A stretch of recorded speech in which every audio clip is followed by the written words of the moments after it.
Can I scientifically show you that Jesus is the truth? No. Can I historically give you evidence, not proof, evidence that Jesus Christ is the truth? Absolutely yes. What is that evidence? A student steps forward and challenges everything, claiming that atheism has been painted with a broad, unfair brush. The debate topic is clear. How can atheism be misrepresented, and does it even matter? Cliffe, a seasoned public debater, faces a crowd of sharp, skeptical students, including a young woman who has walked through Christianity, atheism, and now a faith she refuses to name. She argues that atheists are not a monolith, that science, for them, is not blind faith, but a living, evolving method of questioning. Cliffe pushes back, insisting that scientism and faith in Christ are entirely different categories. Stewart weighs in, mapping out atheism's many competing tribes. The real question underneath it all, can your life have meaning without a creator? Now, let's step into the conversation. Yes, ma'am. So I just wanted to pose a few ideas, and it was more just, I guess, for commentary, if that's acceptable. But essentially, I was a devout Christian for some part of my life. I was atheist, and now I am a part of a faith that I will not disclose at this moment. You bet. So essentially, I have studied quite a bit of philosophy. I've read quite a bit of philosophy, and I do have respect for the different world religions, even if I'm not a part of them. Right. But the idea about atheism that I feel was unfairly represented was the fact that they don't necessarily have a faith in science, because the practice of science in and of itself provokes questioning what is around us and not relying too heavily on things. In order for something to become a theory, there must be postulations and axioms over what will be considered evidence, what will be considered concrete, what will be considered technical over data analysis over time. And so the problem is that science is the idea of evolving our ideas over time. So therefore, it's not blind faith in something. It's more like a principle of questioning what is around you. And that can go with atheism. It can go with whatever you want to mix it into, as long as your philosophical axioms align in some sort of way. So atheists don't necessarily always have to be any one sort of way, just like you're arguing that Christians don't have to just be one sort of or anything of that. Scientific knowledge is a beautiful form of knowledge, but it's very limited. It is limited to the repeatability of an experiment. If you're going to tell me that at Texas State, something is true scientifically, if you cannot reproduce the experiment in London, England, in Calcutta, India, and get the same result, it is not science. Science is based on the repeatability of an experiment. And you better not just be able to do it at Texas State. You better be able to do it at UT, at the University of London, the University of Calcutta. Science is based on a study of process, and it's based on the uniformity of nature. It's also That's science. Allows for doubt, however, and so it allows for the build-up upon different ideas and theories so that we can evolve our understanding over time. Mind you, even though I am not Christian, I understand more or less in some way where you're coming from, because you say that you respect science and you're also Christian. Absolutely. That makes sense, because I believe in my own beliefs that are not Christian or atheist, but I also respect science heavily. So I'm just trying to understand better where another person is coming from. Okay, I have a younger brother who's a research scientist. He transplants kidneys and livers at Duke University Hospital in North Carolina. You're right. He has a lot of theories about how to help the body not reject a new transplanted organ. But the majority of his theories, after they are tested, fail. So you see, those theories are not hard science. They are creative conjectures, on my brother's point, who has a team of research scientists who he works with at Duke. When they can take a theory and repeat it over and over again, and it works, then they have science. So obviously, science requires great creativity. But when you're in the creativity stage, you better not make the mistake of saying, this is scientifically proven. Because it's not. It's a theory that my brother has as he alters genes to try and help the body except the new organ. I'm just trying to clarify and define each word. Confirmed multiple times. A theory has to go under harsh peer review and criticism. I myself have written a scientific paper. Good, beautiful. That's science. Now, history is different. History is not based on repeating an experiment in Calcutta, London, and San Marcos. Historical knowledge is based on the trustworthiness of eyewitness testimony. Somebody saw George Washington. Somebody saw Dr. Martin Luther King. Somebody saw Abraham Lincoln. Someone saw Joseph Stalin and Mao and Che Guevara. And they wrote down what they saw. And you study it here, and you have to pay money to study it in your history courses, in your history department. It also is a valid form of knowledge. But it's a form of knowledge that is radically different from scientific knowledge, which is based on the repeatability of an experiment. So, can I scientifically show you that Jesus is the truth? No. Can I historically give you evidence, not proof, evidence that Jesus Christ is the truth? Absolutely yes. What is that evidence? It's the historical record of Matthew, Mark, Luke, and John, which are eyewitness accounts of how did Jesus teach, how did Jesus treat people, how did he die? They record, as he's nailed to a wooden crossbeam, he prays, Father, forgive them, for they know not what they do. But most importantly, 3 days after he dies, he rises from the dead. And Paul writes in 1 Corinthians 15 that over a period of 40 days, he appears to over 500 people who see him risen from the dead. Is there known forensic evidence of that sort of thing that you are aware of? No, I do not trust the Shroud of Turin. I would never base my life on a Shroud of Turin. So no, I do not have. I'm sorry, I'm not. Shroud of Turin is a veil, white linen that has blood imprint. Someone who suffered a horrible death. Okay, so no, I don't trust that. And no, I am not into, I can show you scientifically that Christ rose from the dead. I cannot scientifically show that. The same way, I cannot scientifically show you that Abraham Lincoln was assassinated by John Wilkes Booth. Cannot scientifically show that. In fact, do you know that Lincoln's body was taken out of the grave twice? Because there was so much concern about what had really happened and some hanky-panky going on. And was it really his body? So there are difficult questions. That's why we got to be skeptical, and we got to keep on looking for the evidence. And I have found that if you'll be honest intellectually, if you'll read the Gospels with an open mind, you will never find anybody who has more evidence to support their reliability than Jesus Christ. And just listen to your classmates.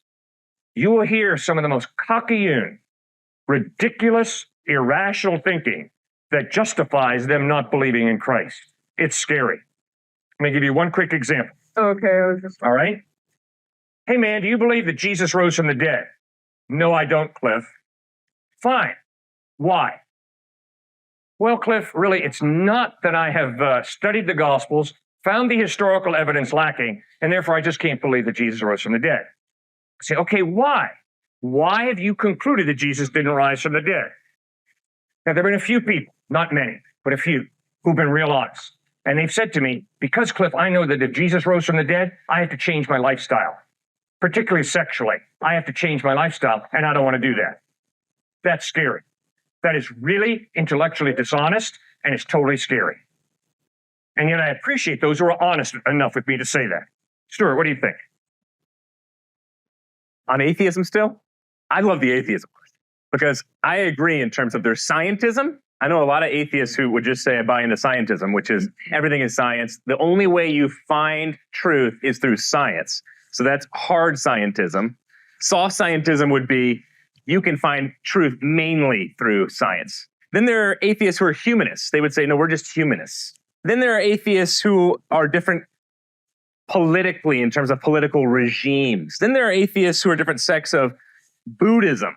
So there's many different forms of atheism. My question oftentimes to an atheist is, do you believe that your life has a deep sense of meaning? Do you believe that your life really matters?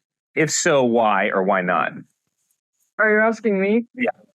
I'm not an Oh, you're atheist. not an atheist.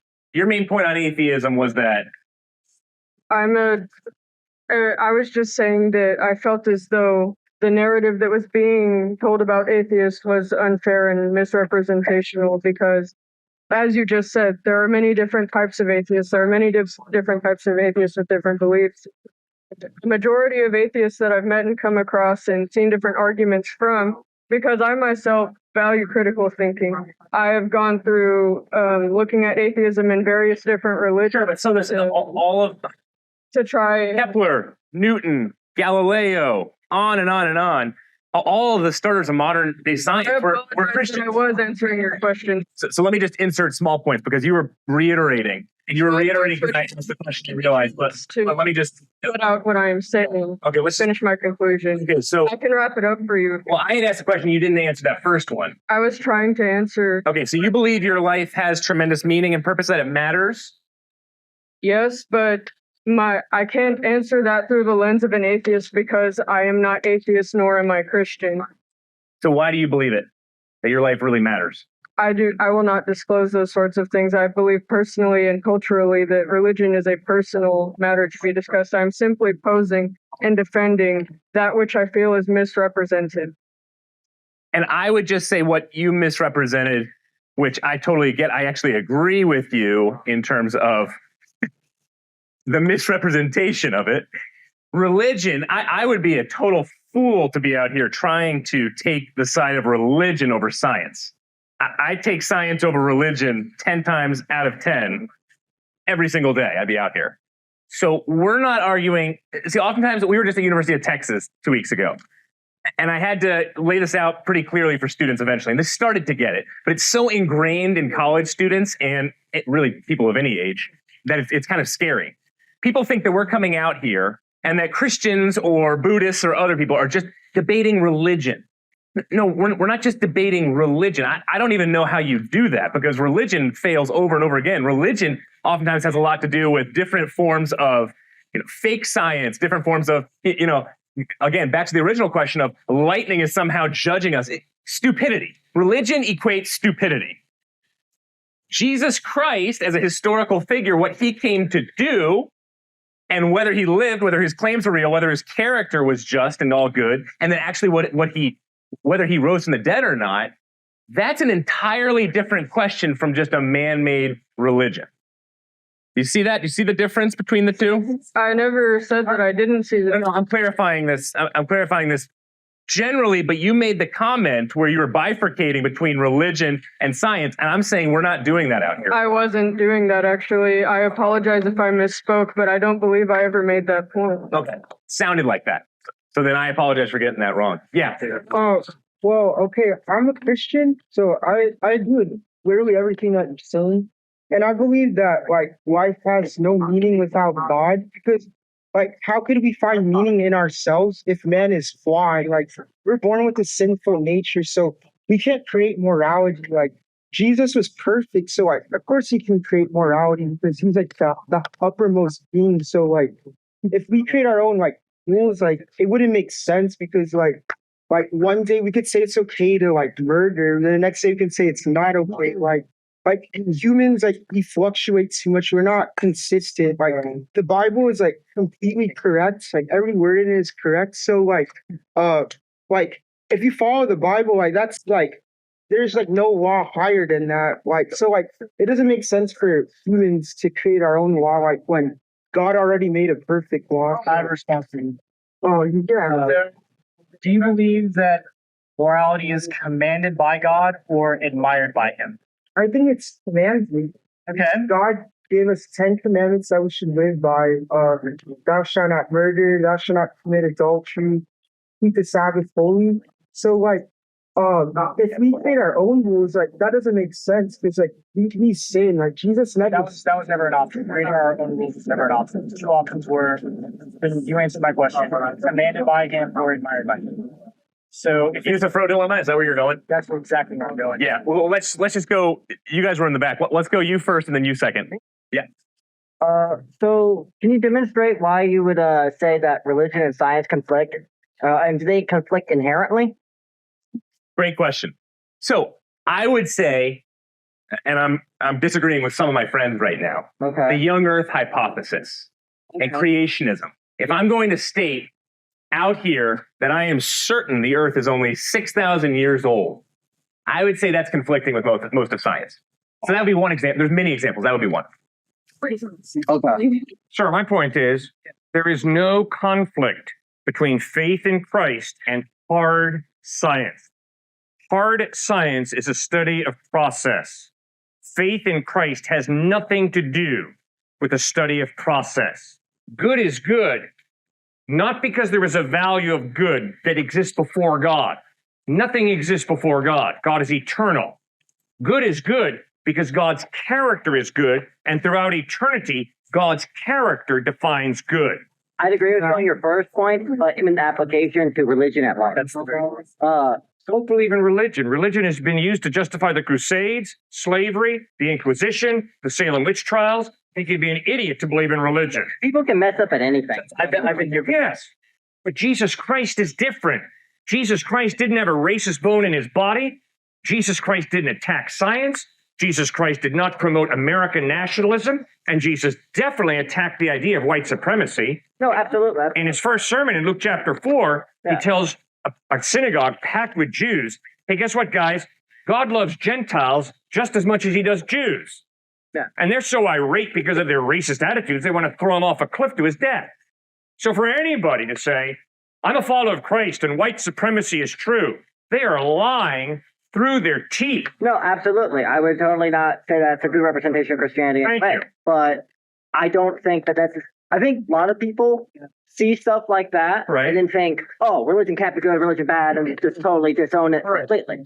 I don't think that's really fair to religion Good. because people want to do that. Like you see, there's Nazism, all sorts of stuff in politics, but people aren't doing the same thing in politics in general. Yeah. I mean, I am, but most people aren't. Yeah. So basically, what I'm saying is, I challenge the idea that religion has to be this anti-scientific It's thing, not. and it's not, No. regardless of which religion we're talking. Exactly. I'm pagan, so. Oh, I'm sorry to hear that. But I've done a lot of studying of Christianity, of Judaism, not so much of Islam, but Islam to some extent. Judaism, Christianity, I've studied a lot Well, more. why haven't you trusted Christ? Give me your reasons, your evidence that Okay. Christ is not reliable. I've had spiritual. So first of all, I'm going to go on the positive side rather than negative side because I don't really want to tear. It's I want okay. to focus on tearing anybody down. I respect you, but Yeah. you tell me anything that's on your heart, okay? So personally, I've had personal spiritual experiences that Good. line up with my current religion far better than anything else. How do you know those spiritual experiences are coming from the light and not the dark side? That's a good question because it lines up with the morality that I have always believed in. That even better than my Christian experiences or my Christian beliefs in the past. So it lines up even better, and all the conflicts that I did have with Christianity aren't there. Like what? What are you talking about? So, one of the reasons why I had issues with Christianity at first was with the Old Testament. There are a lot of things in the Old Testament that I felt were very immoral from my standards. Same here. Yeah. So what's your problem? So my problem is, I found out at a certain point that the way that it was represented in the Old Testament is not how people who support the Old Testament review those things, and it's misrepresented by Christian mistranslations. And I also, to solve my initial issues, right, with the Old Testament, Yeah. I studied the New Testament. Yes. And that broke my faith in Christianity completely because I felt that the New Testament was basing its authority entirely on the Old Testament, and I did not feel like it connected at all. Sir, come on. I know that seems, like I said, I don't really want to focus on tearing anybody down. It's all right. Yeah. You got to tell me what you really believe, and I Yeah. respect that. Okay? Sir, Jesus Christ was a Jew, Yeah. but he lived his own life. Jesus Christ is not Moses. Jesus Christ is not Joshua. Jesus Christ is not Isaiah. So the question is Jesus reliable or is he not? The question is not, what do I think of the Old Testament? Yeah. The question is Jesus a liar, a fraud? And if he is, you better reject him. Or is Jesus the truth? And if he is, you better put your faith in him. I have to pick one of those two sides. Yeah. I don't really want to. It's okay. I think Jesus as the historical figure, Yes. I would not trust. Why? I think a lot of his rhetoric is unnecessary inflammatory. And in the context of that culture, I think he was stirring the pot for no reason. Okay. As I read the Gospels, Yeah. you're right. I agree with you. Jesus definitely stirred the pot. He looks people straight in the face and he says, "You've heard that it was said, do not murder. But I tell you that if you hate someone, you're guilty of murder." Jesus says, "You've heard that it was said, do not commit adultery. But I tell you, man, that if you lust after a woman, you've committed adultery with her in your heart." Yes. He's stirring the pot. No question. Well, I think a lot of But that. guess what? Yeah. It's a pot that needs to be stirred, sir. Sure, but a lot of that stuff would have been backed up by the Old Testament, and the Pharisees would have said that too. I don't really want to be arguing for Judaism. He was at the Pharisees as entire. There was no single group that he was attacking more than the Pharisees and what they talked about. So I don't see how that's true. That's because I don't know if. Let me put it this way: it's not really my. How can I really put this? To be perfectly honest, I've talked to a lot of people who are Jewish, right? Right. Before that, there were a lot of red flags reading the New Testament. The main things is that a lot of the Gospels, particularly the Gospel of Matthew, that I actually like the Gospel of John better than a lot of them. Okay. But the Gospel of Matthew was the main one that Right. really got me in the first place. How did he get you? So if you look at the first part, right, and you look at the book of Emmanuel, now, and you have to forgive me, I am terrible at quoting like scripture. No, it's okay. Don't worry. So, What you didn't like about the Gospel of Matthew? so the first part, it says, "And you shall call his name Emmanuel," and it quotes the Old Testament, right? I went back and I read that part of the book of Isaiah, and I read it in full context. And I looked at the words and I looked at all of that. And from my understanding, and at least the understanding of all of the rabbis who studied it as well, it wasn't even meant to refer to the Messiah. So it feels to me that that's being misrepresented just for the purpose of saying, well, look, this is the person who's been told, prophesied about in the whole Old Testament. Now, there's also things that try to connect Jesus to the Old Testament that I would be like, you know what, that's fair, that's fine. I don't necessarily think that's like the original intent in the Old Testament, but I would totally be okay with that. Like in also in the Gospel of Matthew, when Jesus is coming out of Egypt, it quotes part of Genesis, but in Greek, ex Egypto viendo, out of Egypt I've called out my son. Mm-hmm. And it says that in Genesis in the context of the Exodus, I believe. So they're connecting those two, even though that's not the original intent of the Genesis, and I don't think it was a prophecy, but it's a metaphorical or a symbolic link. And I think that stuff like the Emmanuel thing, I feel like that's being deliberately facetious on the part of the author of Matthew. That's why that's one of the reasons why I started being skeptical. And believe me, I tried really hard to try to make a lot of the things that were contradictory make sense. I really dived into the Greek. I dived into the old. Good for you. Hebrew. I Good did for my you. best to try to make it work. Yep. It was not. I went there I believe the truth is self-evident. So I went there trying to look like, okay, what's true? Just trying to look at open-minded, skeptical, but not unnecessarily unfair. And I felt that it was not fair. Okay. My experiences with my current religion, Celtic paganism, have been very much different direction. I have given it the same chance I gave Christianity, and I've not been disappointed too much so far. Right. So, to be honest, the deity of Christ is not based on a quote from the Old Testament about Emmanuel. Christ himself takes the name Yahweh, Jehovah, in John 8:58, and he says, "Before Abraham was born, I am." Yes, okay. And the Jews understand very clearly what he's That means- claiming. yes, and they try and kill him for blasphemy. Yes, okay. So I don't know why you're getting so hung up on Matthew using a vague passage out of the Old Testament, and you're saying he's being dishonest. He's not being dishonest. He's taking a statement, a phrase in the Old Testament, applying it to Christ, and obviously my Jewish friends don't think that that is the meaning of that Old Testament text. Yeah. Obviously don't. But Matthew, who was a Jew, Matthew was not a Gentile, he is a Jew, is saying, all right, Jesus fulfilled this Old Testament prophecy in this way. So I don't think you have a legitimate complaint here. You got a first century Jew named Matthew taking some phrases out of the Old Testament, saying, applying them to Christ in a way that's difficult, in a way that there's plenty of room for disagreement. But that is not sufficient reason to say that Jesus is not God, because Jesus' deity is not based on any Old Testament prophecy. It's based on his claims, like John 8:58, like John 10:30, like when he offers forgiveness to a guy he's never seen, who's paralytic, lying on a mat who's just been lowered through the ceiling in Mark chapter 2. Like when Thomas, when he sees the risen Christ, he bows and says, "My Lord and my God." And Jesus says, "Thomas, you believe because you've seen. But blessed are those who will believe even though they've not seen." See, that's what the deity of Christ is based on. It's not based on a Jewish guy named Matthew pulling a verse out of the Old Testament about Emmanuel and saying, okay, Jesus is Emmanuel. So Jesus is a guy who lived in the, so not just a guy. So don't misrepresent me. I don't mean keep that. going. You're fine. So Jesus existed in a specific date, right? Yes. Yes, sir. Jesus is the eternal God. Yes, sir. Where was he before that? Good question. He was in another dimension called heaven, called presence with his Father. Different dimension. Did humans have contact with him before that? Spiritually, yes. Physically, no. Is there any were there any religions that represented that connection at all? Yes, all religion is an attempt, hopefully, if they're sincere, Okay. to connect with God. So yes, there's spirituality in almost every major world religion. It's one of the reasons I believe there's a God. Because if you study anthropology, guys, you'll notice that every culture around the world has some type of religion. We as human beings are incurably religious. Read the book of Ezekiel. Okay. Read the book of Jeremiah. Read the entire book of Isaiah. Yes. Isaiah 9, 53, 51. Yes. There's even parts in Proverbs all predicting that this Messiah figure would come in Yes. human form. Emmanuel, what does Emmanuel mean?